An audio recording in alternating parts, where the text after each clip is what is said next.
బీజాపూర్ నుంచి జీగురుగుండ వేసిన ఏదైతే నిర్మించినటువంటి మార్గం ఏదైతే ఉందో ఈ మార్గంలో పలు ఎన్కౌంటర్లు కావచ్చు, లేదంటే ఐడి బ్లాస్ట్లలో 14 మంది జవాన్లు మృతి చెందారు గతంలో. ఇదే మార్గం ఇక్కడ నుంచి ఆవుపల్లి సుమారు ఒక 45 కిలోమీటర్లు ఉంటుంది. ఇక్కడ నుంచి అక్కడ నుంచి బాసగూడ తిమ్మాపూర్ బాసగూడ అటు తెర్రం ఇదంతా కూడా ఈ యొక్క మార్గం కలుపుతూ ఈ యొక్క నిర్మాణం జరిగింది. ఈ నేపథ్యంలోనే ఇక్కడ మనం చూడొచ్చు ఈ అమరులైనటువంటి వీర జవాన్లు, ఆ జవాన్లకు స్మృతిగా 168 బెటాలియన్కి చెందినటువంటి జవాన్లు ఏదైతే అక్కడ మనం చూడొచ్చు शहीदों के नमन बीजापुर जिगरगोंडा रोड निर्माण के दौरान नक्सलियों से संघर्ष में 168 బెటాలియన్ के शहीद जवानों की స్మృతి మే అని చెప్పని హిందీలో వారి యొక్క స్మృతిని వారు గుర్తించుకుంటూ వారి యొక్క ఫోటోలను కూడా ఈ యొక్క ఆర్చిలో ఏర్పాటు చేయడం జరిగింది. దీనికి సంబంధించినటువంటి కథనాన్ని ముఖేష్ చంద్రాకర్ ఇక్కడే రిపోర్టింగ్ చేశాడు.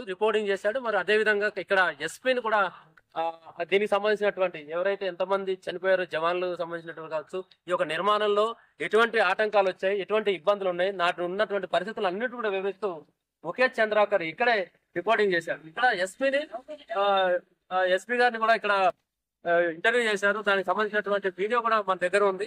దానికి సంబంధించినటువంటి బస్తర్ జంక్షన్ ఏదైతే ఛానల్ అయిన పర్సనల్ ఛానల్ అయితే ఏదైతే ఉందో ఆ ఛానల్లో కూడా బస్తర్ జంక్షన్ లో పూర్తిగా ఈ యొక్క రోడ్డు నిర్మాణంలో జరిగినటువంటి ఇబ్బందులు కావచ్చు, జరిగినటువంటి మా పోలీసులకు జరిగినటువంటి నష్టం కావచ్చు, జవాన్లు మృతి చెందిన ఘటనకు సంబంధించిన వివరాలు కావచ్చు, మొత్తం కూడా క్లుప్తంగా వివరించడం జరిగింది. అదేవిధంగా ఎస్పీ దగ్గర నుంచి పూర్తి వివరాలు కూడా ఆయన సేకరించడం జరిగింది. అది సమాజం ముందు తీసుకొచ్చాడు. అయితే రోడ్డు నిర్మాణంలో నాణ్యత లోపం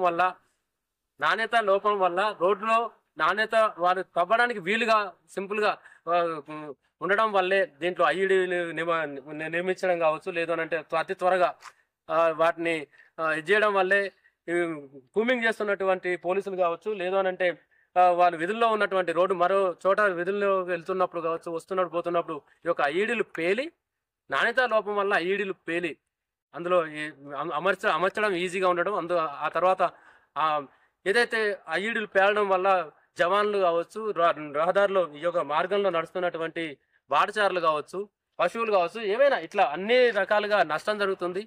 రోడ్ల నిర్మాణంలో నాణ్యత లోపం ఉండకూడదు అని ఆయన కుట్రు ఏదైతే ఉందో అక్కడ రోడ్డు నిర్మాణం కోసం ఈ యొక్క కథనాన్ని ఇచ్చారు. ఆ కథనాన్ని ఇచ్చిన నేపథ్యంలోనే ఇక్కడ సురేష్ చంద్రాకర్ దానికి మొత్తం కాంట్రాక్టర్ ఆయన మాస్టర్ ప్లాన్ చేసి ఏది జరిగిందో అది మొత్తం కూడా మనం యుకేష్ చంద్రాకర్ వారి అన్న ఎవరైతే ఉన్నారో ఆయన యుకేష్ చంద్రాకర్ చెప్పినటువంటి వివరాలు మీరు మన లాస్ట్ కథనంలో చూడొచ్చు. మొత్తంగా ఒకసారి ఈ యొక్క రోడ్డు నిర్మాణం కావచ్చు, ఈ రోడ్డు నిర్మాణం విషయంలో ఎస్పీ దగ్గర నుంచి ఎటువంటి ఇంటర్వ్యూ చేశాడు, ఏం జరిగింది అనేది మనం ఒకసారి ముఖేష్ చంద్రాకర్ మాటల్లో మనం ఆ యొక్క స్టోరీని హిందీలో ఉంటుంది, హిందీలో మనం తెలుగులో ట్రాన్స్లేట్ చేస్తున్నాం మనం.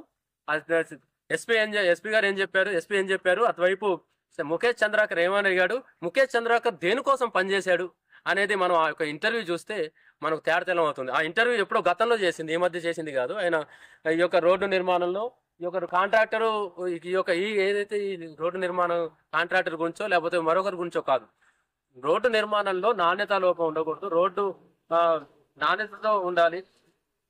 రోడ్డు మంచిగా నిర్మించినట్లయితే కనుక బాటసార్లకు ఎక్కువ కాలం మనుకుతూ ఉంటుంది. ప్లస్ ఎటువంటి ప్రమాదాలకు కానీ లేదంటే వర్షాకాలం కావచ్చు, ఇంకా ఈ గోతులు పడి వాహనాల విషయంలో కాదు, ఎన్ని విషయంలో రాకపోకలకు అంతరాయాలు కూడా కలగకుండా ఉండాలి అనేది ప్రజల కోసం, ప్రజా శ్రేయస్సు కోసం ఈ యొక్క కథనాలు అందించినటువంటి పరిస్థితి ఉంది.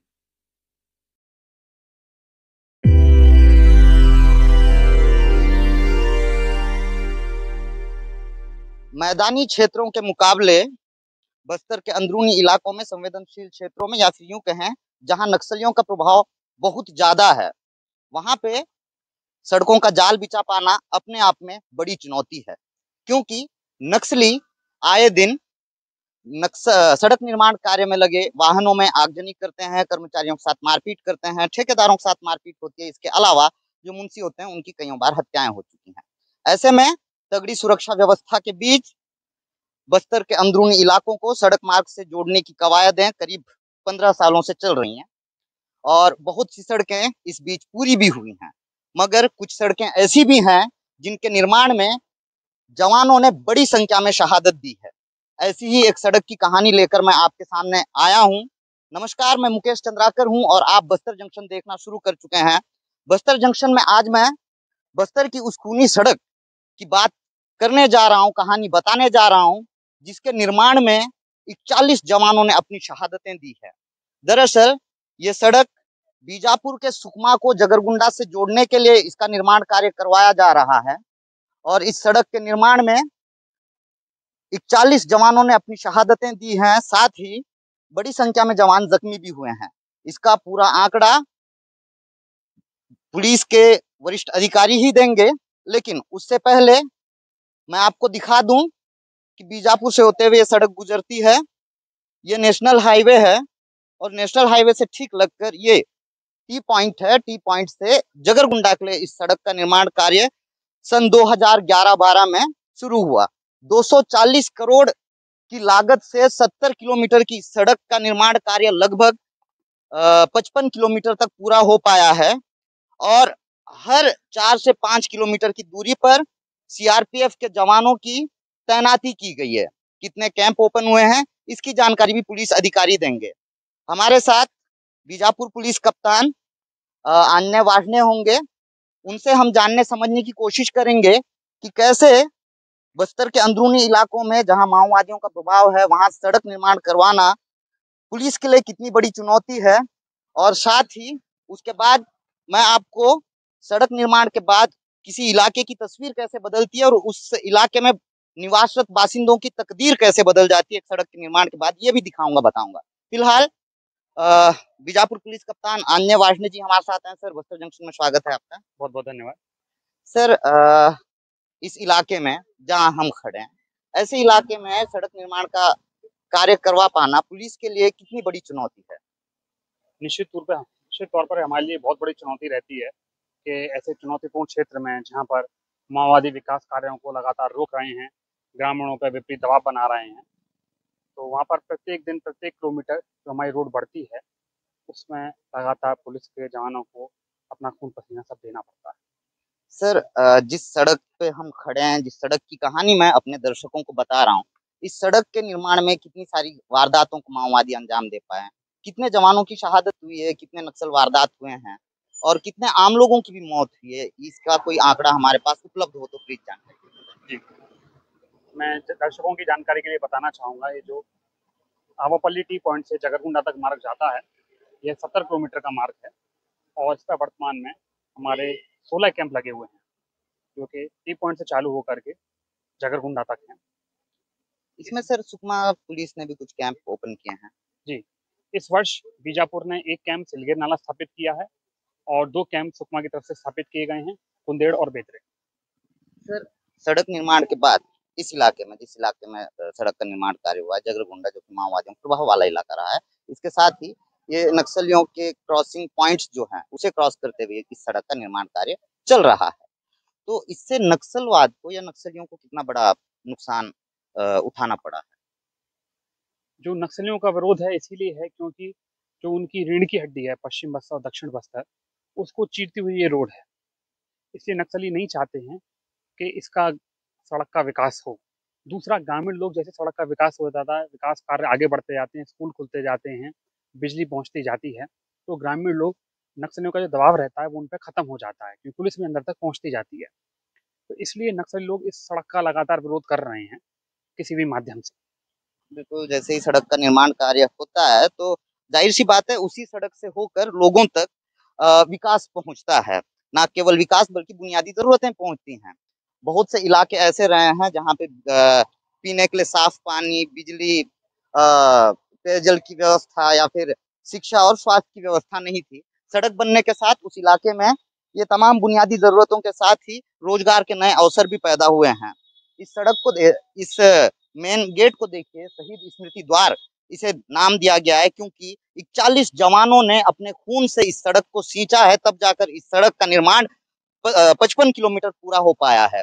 पिछले लगभग 12 सालों से इस सड़क का निर्माण कार्य चल रहा है, तो ऐसे समझिए एक साल में करीब 4.5 से 5 किलोमीटर का ही सड़क का निर्माण हो पाया है और करीब हर 1 किलोमीटर की के सड़क के निर्माण में एक जवान अपनी शहादत दिया है। मैं आपको बता दूं कि 2001 से मई 2023 तक का बीजापुर पुलिस का जो आंकड़ा है उसके मुताबिक इस इलाके में इस सड़क के निर्माण के में लगे जवानों पर 325 से अधिक नक्सली वारदातें हुई हैं, जिसमें 41 जवानों ने अपनी शहादतें दी हैं, 79 पुलिस जवान जख्मी हुए हैं और टोटल 89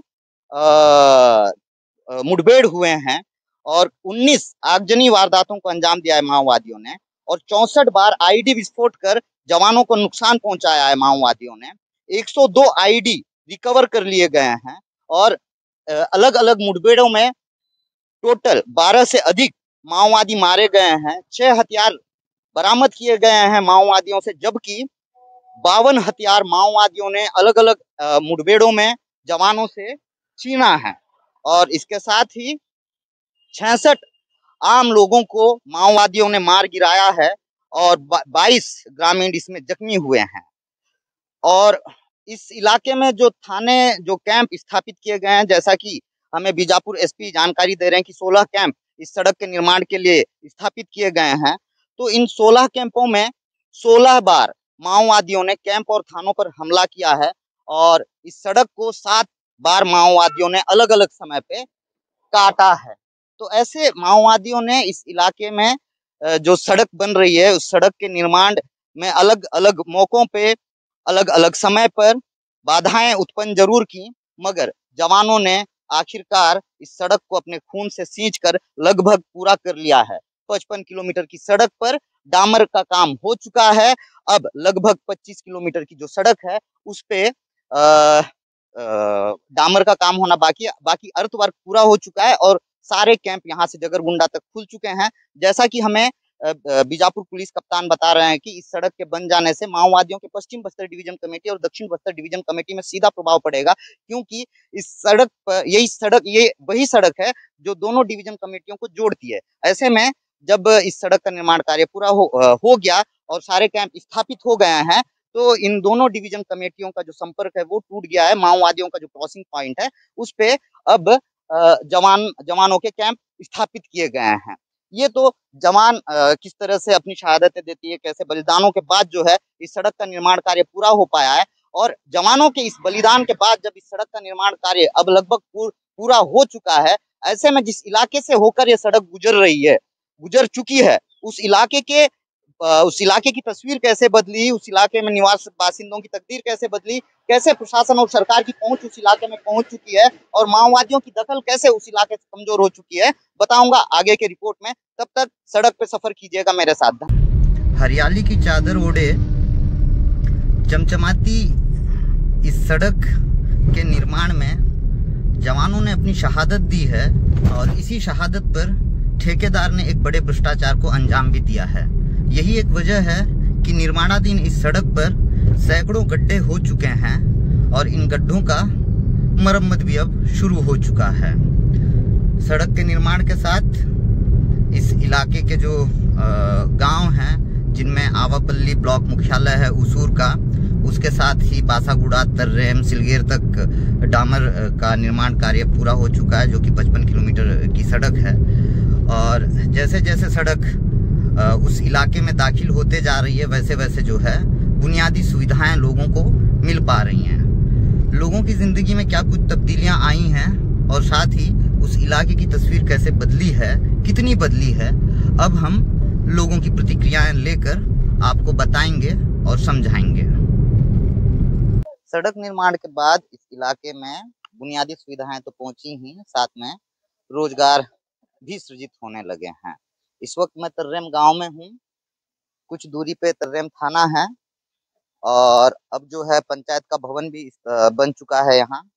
तर्रेम थाना आज से 4 साल पहले जो है ओपन हो पाया, हालांकि स्वीकृत काफी लंबे पहले से था, मगर यहाँ तर्रेम में थाना स्थापित नहीं हो पाया था। उसके लिए तर्रेम थाने के लिए नया इंफ्रास्ट्रक्चर भी खड़ा हो रहा है। यहाँ पे अब सोसाइटी भवन पहुंच चुका है, लोगों को राशन यही मिल रहा है। नहीं तो पहले लोगों को यहाँ से 12 किलोमीटर दूर बासागुड़ा जाकर राशन दुकान से राशन लेना पड़ता था। यहाँ संचालित स्कूल और आश्रम भवन माओवाद संगठन द्वारा ध्वस्त किए गए थे, लिहाजा स्कूल आश्रम भवनों को विस्थापित कर बासागुड़ा में ही संचालित किया जा रहा था। अब जैसे ही सड़क बन गया, जाहिर सी बात है रोजगार सृजित होने लगा है। मैं यहाँ से गुजर ही रहा था कि लोगों का एक हुजूम मुझे नजर आया, और यहाँ जो है पेमेंट हो रहा है, इन्हें पेमेंट दिया जा रहा है, पैसे दिए जा रहे हैं। किस बात के पैसे मिल रहे हैं, हम बात कर जानने समझने की कोशिश करते हैं। भैया, ये क्या का पेमेंट हो रहा है? ये मनरेगा अंतर्गत जो ग्राम पंचायत में संचालित जो तालाब निर्माण कार्य का मजदूरी वितरण कर रहे हैं। अच्छा, विगत दिनों पे काम किया गया था। अभी जो मजदूरी दर एक अप्रैल से 221 रुपया हुआ है। उसके पूर्व का भुगतान थोड़ा लंबित था। ये लगभग फरवरी मार्च में क्लियर होने के बाद आज भुगतान कर रहे हैं। अच्छा। कितने मजदूरों ने काम किया था? लगभग अब इसमें 400 के आसपास। 400 मजदूर। और एक मजदूर का कितना मजदूरी दिवस हुआ है? एक जन का लगभग 2 सप्ताह किए थे लोग। मतलब सप्ते का 12 से 24 होता है, तो उस हिसाब से सप्ते का भुगतान वीकली नहीं हो पाता है, उसको एक साथ कर रहे हैं। अच्छा, तो यहाँ पे अब मनरेगा के साथ ही सरकार की अन्य योजनाएं धीरे धीरे पहुंच रही हैं। गांव के एक बुजुर्ग हैं, वैसे मैं भी तर्रेम में ही पला बड़ा हूँ, मेरा आधा बचपन तर्रेम में बीता है। उस वक्त यहाँ सड़क नहीं हुआ करती थी, तो इनके गोद में भी मैंने खेला है। दादा, हाँ, नमस्कार। नमस्कार नमस्कार। जब सड़क नहीं हुआ करती थी तो हाँ, यहाँ पे ये सरकारी काम चलते थे? चलते थे। हाँ? नहीं चलता था पहले। नहीं चलता था? जी, तो ऐसे अभी जो पेमेंट वगैरह मिल रहा है, पहले तो कुछ नहीं मिलता था। पहले तो कुछ नहीं मिलता था। अच्छा, सड़क आने के बाद क्या कुछ बदला है? बदलाव हो गया अभी क्या सड़क क्या का। बदलाव हुआ? और ये गांव का थोड़ा सुविधा कर रहे हैं, कुछ कुछ तो दे रहे हैं ऐसे, तो अभी हो रहे हैं। इलाज विलाज के लिए पहले जैसा परेशानी नहीं होता है? परेशानी नहीं होगा अभी। हाँ, नहीं। गांव में से अस्पताल कुछ हो रहा है। अस्पताल खुला है? हाँ, डॉक्टर लोग आते हैं? आते हैं। स्कूल आश्रम खुला? हाँ, अच्छा। स्कूल आश्रम पूरा हो गया। गुरुजी लोग आते हैं? गुरुजी लोग एक तो ये आश्रम में आते हैं और और भी युवक हैं, गांव के युवक हैं। ये हम उम्र हैं, हम साथ में खेले हैं। ठीक है। स्वागत है बस्तर जंक्शन में आपका। जी। अच्छा, सड़क बनने के बाद क्या कुछ बदलाव देख रहे हैं अपने गांव में? तो ठीक है सर, अभी कुछ नहीं। हाँ। जी, रोड आया तो हमारे यहाँ एम्बुलेंस आ रहा है, तो यहाँ आंगनबाड़ी खुल गया, अस्पताल खुल गया, आश्रम खुल गया। हमारे बच्चे लोग पढ़ने के लिए भी ठीक, बहुत अच्छा हो गया सर। उस समय तो हम लोग दिया में जीते थे, नहीं? जी, अपन तो पहले बग बग के जीते हैं, जंगल में चुप चुप के थे सर। हाँ। जी अब बढ़िया रोशनी आ गई, मैं देख रहा हूँ सड़क में भी स्ट्रीट लाइट लग गया है पूरा। जी, वो पूरा है सर। अभी सरोजा आ गया, करंट आ गया, हाँ, सब है घर में। सारी चीजें हैं। जी, तो जिंदगी में बदलाव नजर आ रहा है? आ रहा है सर। अच्छा, अब तो बढ़िया रोजगार वगैरह भी मिल रहा है आप लोगों मिल को? रहा है सर, जो तालाब आ रहा है, अपना देवरी आ रहा है, सब आ रहा है सर। पहले रोजगार के लिए आंध्र प्रदेश जाते थे, तेलंगाना जाते थे मिर्ची तोड़ने। तेलंगाना जाके हम लोग मिर्ची तोड़ते थे सर। वो जो काम बोले से वो करते थे हम लोग पहले तेलंगाना जाके। और वहाँ पेमेंट कितना मिलता था? तो वहाँ ज्यादा है, यहाँ ज्यादा है? यहाँ यही जाना। हाँ? यही यहाँ ज्यादा है? जी अच्छा, जी। क्या बोले दादा? क्या बोले? अरे बोलो, क्यों सर मारे हो? बोलो, क्या बोले? वही बोलेंगे। अच्छा, यही बोलेंगे। इन्होंने ठेका ले रखा है गांव का, प्रवक्ता बना दिया हो गांव का इनको। चलिए, तो ये जो है, हाँ, ये जो है ऐसे हालात यहाँ पे बदले हैं। मगर जैसा कि मैंने आपको बताया, कैंप और थाने जरूर खुले हैं, मगर माओवादी गतिविधियां थोड़ी सी कम जरूर हुई हैं। लेकिन कभी कभी माओवादी इस जगह पर भी वारदातों को अंजाम देते हैं। करीब 4 महीने पहले थाना यहाँ से करीब 100 मीटर 150 मीटर की दूरी पे है, और माओवादियों ने इसी जगह पर करीब 4 से 5 माओवादी AK-47 के साथ पहुंचे, और पुलिस के जो जवान है इस जगह पर नेटवर्क की तलाश में आया करते हैं। शाम का वक्त था, माओवादियों ने इन्हीं इमली पेड़ों के पीछे एम्बुश लगाकर जवानों पर फायरिंग कर दी थी, जिसमें एक SI के कमर के हिस्से पे गोली लगी थी और वो बुरी तरह जख्मी हो गए थे। कैंप और थाने खुलने के बाद जिस तरीके से सड़क का निर्माण हुआ है, माओवादी गतिविधियों में आमदरफ्त में गिरावट आई है, और साथ ही लोगों की जिंदगी में काफी कुछ तब्दीलियां आई हैं। आप समझ सकते हैं कि तर्रेम जैसे गांव में, जहां मैं खुद बासागुड़ा से पैदल आया करता था एक वक्त पे, आज अपनी कार पे सवार होकर बड़ी आसानी से पहुंच रहा हूं। और मैं तर्रेम को बदलते हुए देखा है मैंने, इस वजह से मुझको लगा कि बदलते इन तस्वीरों को, बस्तर की बदलती इन तस्वीरों को भी आपको दिखाऊं कि जवानों की कितनी बड़ी शहादत, कितनी बड़ी कुर्बानी के बाद इस इलाके के बासिंदों तक न केवल मूलभूत सुविधाएं पहुंच रही हैं, बल्कि इनके जीवन स्तर में भी कैसा बदलाव आया है, सकारात्मक बदलाव आया है। और इसके साथ ही आगे कुछ और कहानियां मिलती हैं तो आपको वो भी दिखाऊंगा, बताऊंगा कि एक सड़क ने किस तरह से इस इलाके की तस्वीर बदल डाली, कैसे इस इलाके के बासिंदों की तकदीर बदल डाली है। 10 साल बाद किसी तरह 55 किलोमीटर का सड़क का निर्माण कार्य यहाँ तक पूरा हुआ है। दरअसल इसी सड़क के निर्माण कार्य के लिए सिलगेर के मुक्कूर में सुरक्षा बल के जवानों का एक कैंप मई 2021 में स्थापित किया गया था। इसी दौरान ग्रामीण जो है इस कैंप का विरोध कर रहे थे और विरोध के दौरान ही भगदड़ मच गई और फिर पुलिस की गोलीबारी में 3 ग्रामीणों की मौत हो गई और जब भगदड़ मची इस भगदड़ में एक गर्भवती महिला की भी मौत हो गई। इस मौत के बाद सिलगेर आंदोलन काफी उग्र हो गया और इस सड़क का निर्माण कार्य यहीं थम गया, ठहर सा गया। हालांकि अर्थवर्क का जो काम है, मिट्टी मुरम का जो काम है वो लगभग जगरगुंडा तक पूरा हो चुका है। इस सड़क के माध्यम से सिलगेर तक तमाम जो बुनियादी सुविधाएं हैं सरकार ने मुहैया तो करवाई हैं, मगर अब सड़क का निर्माण कार्य जैसे ही थमसा गया था इसके बाद जो है अब वो सड़क का निर्माण कार्य शुरू हुआ है और उसी के साथ ही सरकार कोशिश कर रही है कि उस इलाके में जल्द से जल्द डामर की एक पक्की सड़क बनाई जाए। विरोध कर रहे ग्रामीणों के अपने तर्क हैं और और उनके जो तर्क हैं उसे भी सुन लेना चाहिए कि भाई वो सड़क या सुरक्षा बल के कैंप का विरोध क्यों कर रहे हैं। हमारे साथ रघु हैं, रघु मूलवासी बचाओ मंच के अध्यक्ष भी हैं और मूलवासी बचाओ मंच का उदय भी सिलगेर आंदोलन के साथ ही हुआ था। रघु, संक्षिप्त में बताइए कि आप इस सड़क और सुरक्षा बल के कैंप का विरोध क्यों कर रहे हैं। कैंप का ये विरोध इसलिए कर रहे हैं कि यहाँ के जो आदिवासी बोले वाले आदिवासी रात को अपने जो परंपरा चीजें के लिए एक गांव से दूसरे गांव तक जाते हैं, तो सुरक्षा बल जो सैनिक है वो किसी डोकरे या कोई भी व्यक्ति हो उसको नक्सली का नाम से जह लेके जाते हैं। इस कारण कैंप का विरोध किया जाता है। और दूसरी बात है कि सड़क का जो विरोध है, जैसा हमारे लिए सुविधा ठीक है, हम समझते हैं इसका इतना बड़ा रोड हम लोग को जरूरत नहीं है। लगभग 4 मीटर का रोड जो एम्बुलेंस और बाइक ट्रैक्टर जाने का, उसी के लेवल अगर बनाएंगे तो हमारे आदिवासी का जो भी सुविधा हो सकता है। इतने बड़े कम से कम 2 या 4 गाड़ी चलने लायक रोड जो बनाते हैं वो हमारे लिए नहीं। बाकी जो यहाँ के बाहर के जो बड़े बड़े उद्योगपति के लिए रोड बनती है, हाँ उद्योगपतियों के लिए। और ये जो रोड बन रहा है ये जो बेलाडीला है, एनएमडीसी पहाड़ी है, अभी कुछ दिन के बाद तरालमेटा के लिए भी कोशिश कर रही है उधर से बाहर से जो केंद्र सरकार। तो इसलिए ये रोड इसीलिए बनाते कि हमारे आदिवासी के लिए नहीं बल्कि बाहर के जो हाँ उद्योगपतियों के लिए ये करते हैं। तो इसीलिए हम लोग विरोध करते हैं रोड का। तो ये रघु हैं, आंदोलनकारी जो हैं जिनका इस सड़क को लेकर विरोध है। सड़क के साथ ही सुरक्षा बल के कैंप जो स्थापित किए जा रहे हैं उसको लेकर विरोध है।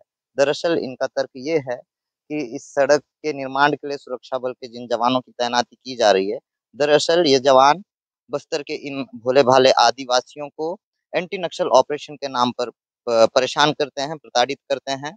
ऐसे बहुत से उदाहरण भी हैं जिसमें निर्दोष आदिवासियों की गिरफ्तारी की गई है, निर्दोष आदिवासियों पर गोलीबारी की गई है। ताजा मामला सिलगेर का ही ले लीजिए, इसके अलावा एडसमेटा है या फिर सारकेगुड़ा की घटनाएं हो गई। ऐसी बहुत सी घटनाएं हैं जिसमें एंटी नक्सल ऑपरेशन पर निकले जवानों ने इन आदिवासियों पर फायरिंग कर दी जिससे इनकी मौत हो गई। और साथ ही इन आदिवासियों का ये तर्क भी है कि इस सड़क का निर्माण जो करवाया जा रहा है, दरअसल इस सड़क के माध्यम से इस इलाके में मौजूद खनिज संपदा का केंद्र सरकार बड़े बड़े उद्योगपतियों के माध्यम से दोहन करेगी और इन आदिवासियों के हाथ अगर कुछ आएगा तो है केवल और केवल विकास के नाम पे विनाश। तो ऐसे में ये आदिवासी लगातार अपना विरोध दर्ज भी कर रहे हैं, मगर ये सड़क जहां से होकर गुजरी है उस इलाके में माओवादियों की आमदरफ्त में काफी गिरावट भी आई है और लोगों की जीवन शैली में भी काफी ज्यादा तब्दीलियां आई है। हालांकि आंदोलनकारियों का स्पष्ट तौर पर कहना है कि उन्हें इतनी चौड़ी सड़क नहीं बल्कि जरूरत के हिसाब से जो पतली सी सड़क होती है 3 से 4 मीटर की सड़क, वो उसका निर्माण हो जाए तो इन्हें किसी तरह की कोई आपत्ति नहीं है। बहरहाल मैंने ये दिखाने बताने की कोशिश की कि बस्तर में एक सड़क के निर्माण के लिए जवानों ने कितनी बड़ी कुर्बानी दी है, सड़क के निर्माण के बाद लोगों की जिंदगी में कितना बदलाव आया है और साथ ही उसी सड़क का विरोध क्यों आदिवासी कर रहे हैं, ये भी बताने, समझाने, दिखाने की कोशिश की है। संभवतः आपको मेरी ये रिपोर्ट पसंद आई होगी। अगर मेरी ये रिपोर्ट पसंद आई तो आप हमारे इस रिपोर्ट को साझा कीजिएगा, बताइएगा कि बस्तर में कैसे हालात हैं और किन हालातों के बीच विकास कार्य पहुंच पाता है, या फिर आदिवासी किस तरह से उस सड़क का विरोध भी करते हैं जिस सड़क से होकर विकास उनके इलाके में पहुंच सकती है। मगर विरोध करने के उनके अपने तर्क भी हैं। अगर आपको लगता है कि इस तरह के रिपोर्ट दिखाए जाने चाहिए, बताए जाने चाहिए, तो आप हमारे इस रिपोर्ट को साझा भी कर सकते हैं। इसके अलावा आप हमारे चैनल पर नए हैं तो आप हमारे चैनल को सब्सक्राइब भी कर सकते हैं। धन्यवाद।